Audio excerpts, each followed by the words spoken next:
Bismillahirrahmanirrahim. Assalamu alaikum wa rahmatullahi wa barakatuh. Welcome students to the lecture number 1 of phase 2 Principles of Commerce first year. जैसे कि आपको याद होगा कि हमने अपनी जो हमारी फिजिकल क्लासेस जो हमारी चल रही थी तो उसके अंदर हमने अल्हम्दुलिल्लाह अपने जो है वो 5वें चैप्टर्स में थे, 4 चैप्टर्स हमने मुकम्मल कर लिए थे और हमने मेरे ख्याल में 5th चैप्टर का भी हमने अच्छा खासा पोर्शन हम स्टडी कर चुके थे। बस मैं उसी से आगे इंशाअल्लाह ताला कंटिन्यू करूँगा अपने लेक्चर्स को। आप लोगों ने जिस तरह आप क्लास के अंदर अटेंशन के साथ बैठा करते थे उसी तरह आपने ये लेक्चर जब आप सुन रहे हो तो आपने उसी तरह अटेंशन के साथ बैठना है और जो है वो अपनी बुक को सामने रखते हुए बैठना है ताकि उसके अंदर से जो भी मैं कोई इंपॉर्टेंट बात बता रहा हूँ आपने वो अपने पास नोट डाउन कर लेनी है। कॉपी के अंदर नोट डाउन करें, बुक के अंदर नोट डाउन करें, जिस तरह भी आपके लिए सहूलत हो आप उस तरह लाजमन जो है वो इसको शुरू करें।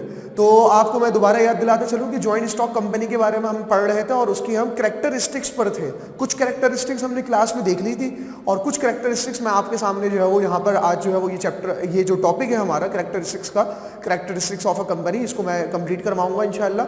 तो आपने ये बिल्कुल जो है बहुत इंपॉर्टेंट लेक्चर है, जैसे कि सारे ही लेक्चर जो है वो इंपॉर्टेंट होता है, आपने इसको बहुत जो है वो अटेंशन के साथ जो है वो इसे आपने सुनना है।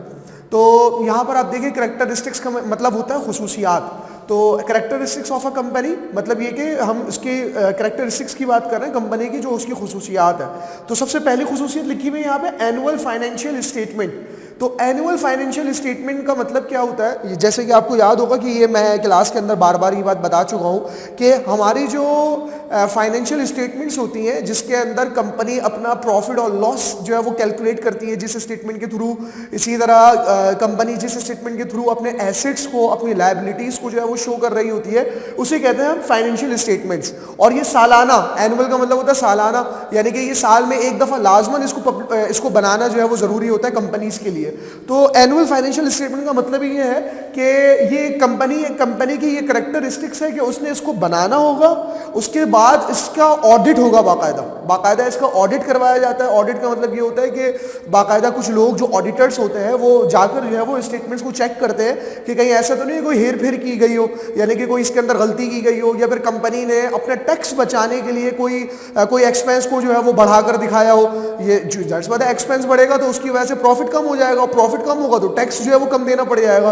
तो ये बाकायदा लॉ की तरह, यानी कि हमारे पाकिस्तान के लॉ के तहत ये बात ज़रूरी है कंपनी के लिए कि वो फाइनेंशियल स्टेटमेंट्स बनवाएगी और फिर उसका ऑडिट भी करवाएगी। और फिर उसको आपको मैंने शायद क्लास में एक दफ़ा बता चुका हूँ ये बात कि ये फाइनेंशियल स्टेटमेंट्स वो फिर पब्लिश करेगी पब्लिकली, यानी कि इसके फाइनेंशियल स्टेटमेंट्स, इसके जो फाइनल अकाउंट्स हैं वो पब्लिक देख सकेगी, उसकी वेबसाइट पर देख सकती है और उसको यानी कि मुख्तलिफ जो जर्नल्स आ रहे होते हैं उसके अंदर भी इसको पब्लिश करना ज़रूरी होता है। तो ये एक बहुत कैरेक्टरिस्टिक्स है। ये वाली कैरेक्टरिस्टिक हमें, चूँकि मैं आपको बता दूं कि ये कंपनी की खुसूसियात है, तो ये सोल प्रोप्राइटरशिप के अंदर ऐसी कोई बात नहीं है, पार्टनरशिप के अंदर भी ऐसी कोई पाबंदी नहीं है कि उन्होंने बाकायदा पब्लिकली उसको पब्लिश करना है, ऑडिट कराना है, ऐसी कोई उनके लिए पाबंदी नहीं है। कंपनी के लिए जो है वो इसकी बात ज़रूरी रखी गई है। चले नंबर 2 पे चलते हैं, कंपलसरी रजिस्ट्रेशन। इसकी भी बात बार बार क्लास में हो चुकी है कि ये जो रजिस्ट्रेशन होती है कंपनी की वो बहुत ज़्यादा ज़रूरी है, कंपलसरी है। रजिस्ट्रेशन के बगैर कोई भी कंपनी अपने बिजनेस को कमेंस नहीं कर सकती, स्टार्ट नहीं कर सकती।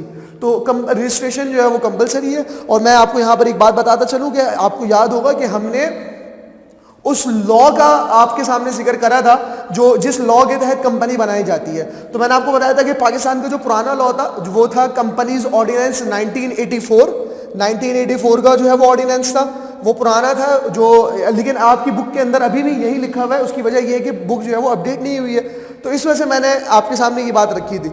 लेकिन अब जो है कंपनीज एक्ट 2017 ये जो है वो कंपनी का नया लॉ बन चुका है, 2017 कंपनीज एक्ट 2017। तो ऑर्डिनेंस और एक्ट के ऊपर मैं भी आपको बता चुका हूँ कि ऑर्डिनेंस और एक्ट के अंदर क्या फ़र्क होता है, मैं यहाँ पर उसको डिस्कस नहीं कर रहा।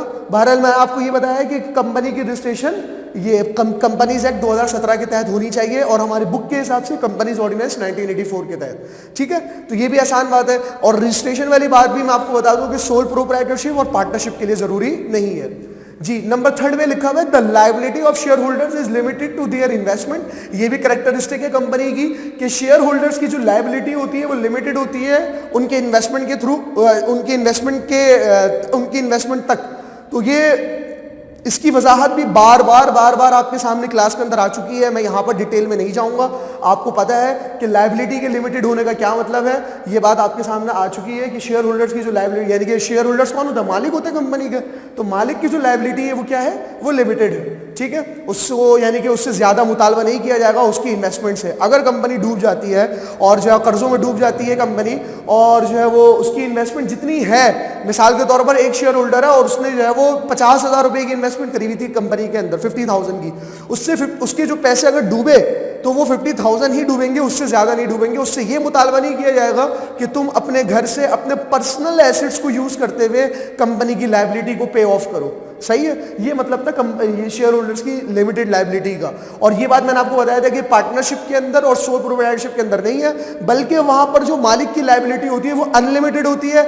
अगर बिजनेस डूब जाता है, मालिक कर्जों में चला जाता है, बिजनेस कर्जों में डूब जाता है, और आपका बिजनेस बेचने के बाद भी, यानी कि इन्वेस्टमेंट के बाद भी अगर आपकी लायबिलिटी पे ऑफ नहीं होती, तो भी उससे मुतालबा किया जाएगा मालिक से कि वो अपने पर्सनल एसेट्स को यूज करता हुआ अपने पर्सनल एसेट को यूज करे और अपनी लायबिलिटी को पे ऑफ करे, ठीक है। तो ये बात भी आपके सामने आ चुकी थी।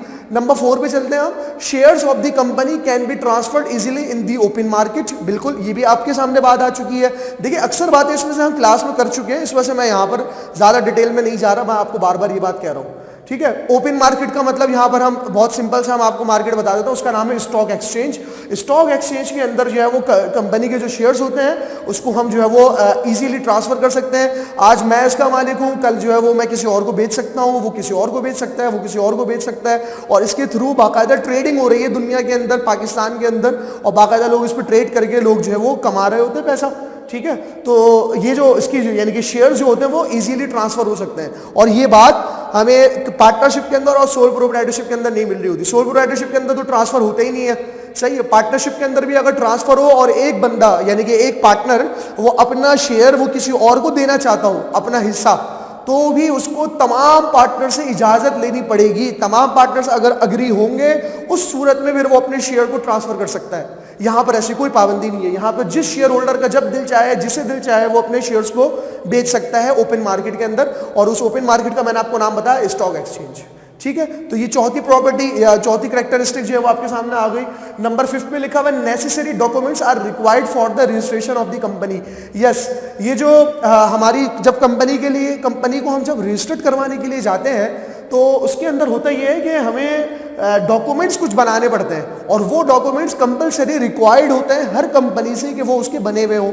फॉर एग्जांपल, अच्छा, इनकी जो डॉक्यूमेंट्स है ना, जो अभी मैं आपको नाम बताने वाला हूँ, इनकी तफसीलात बुक के अंदर पूरी तफसील से मौजूद है। इंशाअल्लाह ताला हमारे जो नेक्स्ट लेक्चर्स आएंगे, इसी तरह ऑनलाइन जो लेक्चर्स आपके सामने आएंगे, मुमकिन तौर पर उसी में उसकी तफसील से बात आ जाएगी। मैं वहाँ पर आपको उसको सही से समझाऊंगा कि उसके अंदर लिखते क्या है, उसके अंदर क्या बातें होती हैं। यहाँ पर मैं आपको सिर्फ नाम बता देता हूँ कि वो कौन से डॉक्यूमेंट्स होते हैं। एक डॉक्यूमेंट होता है जिसका नाम है मेमोरेंडम ऑफ एसोसिएशन, MOA, उसका नाम होता है MOA, मेमोरेंडम ऑफ एसोसिएशन। अच्छा, इसी तरह जो है वो इसी तरह एक और डॉक्यूमेंट का नाम है, उसका नाम है प्रोस्पेक्टस। कंपनी को अपना प्रोस्पेक्टस बनाना होता है, ठीक है, जिसके अंदर वो कंपनी का तारुफ और कंपनी के जो हवाले से जो मालूमात है वो जो है वो दे रहे होते हैं, ठीक है जी। इसी तरह 2-3 डॉक्यूमेंट्स और हैं, वो इंशाअल्लाह ताला मैंने आपको जैसे बताया कि जब ये डॉक्यूमेंट्स की बात आएगी तो वहां पर हम उसको तफसील से देख लेंगे। नंबर 6 पे यहाँ पे लिखा हुआ है employees of the company enjoy a lot of benefits. Yes, यानी कि कंपनी के जो एम्प्लॉयज होते हैं उनको बहुत सारे बेनिफिट्स मिलते हैं कंपनी में जॉब करते हुए, और ये वाली खुसूसियत हमें सोल प्रोप्राइटरशिप और पार्टनरशिप में इस हद तक नजर नहीं आती। सोल प्रोप्राइटरशिप के अंदर तो बहुत ही कम अपॉर्चुनिटी होती है एम्प्लॉय के पास कि वो कोई अपना कैरियर बहुत अच्छे तरीके से बना सके। कंपनी अगर कोई बड़ी कंपनी है, मल्टीनेशनल कंपनी है, इंटरनेशनल कंपनी है, और वहाँ का अगर कोई मुलाजिम है, यानी कि अगर कोई जो है वो एम्प्लॉय है, तो वो बहुत सारे बेनिफिट्स हासिल कर रहा होता है। उसको सैलरी भी बहुत अच्छी, एक स्मार्ट सैलरी दी जा रही होती है। इसके अलावा जो है वो उसको बाज़ औक़ात जो है वो कंपनी गाड़ी भी दे देती है, बाज़ औक़ात कंपनी उसको एकोमोडेशन यानी कि रिहाइश की जगह भी दे देती है, और कभी कभी कंपनी जो है वो मेडिकल, आपने ये भी नाम सुना होगा मेडिकल का, कि कंपनी जो है वो बाकायदा मेडिकल प्रोवाइड कर देती है उसे भी और उसकी फैमिली को भी। ये अच्छा, इसी तरह बोनसेस मिल रहे होते हैं उसे, इसी तरह जो है वो उसको ग्रेजुएटी फंड और प्रोविडेंट फंड, ये सारी चीज़ें जो है वो कंपनी के मुलाजिम को जो है वो मिल रही होती है।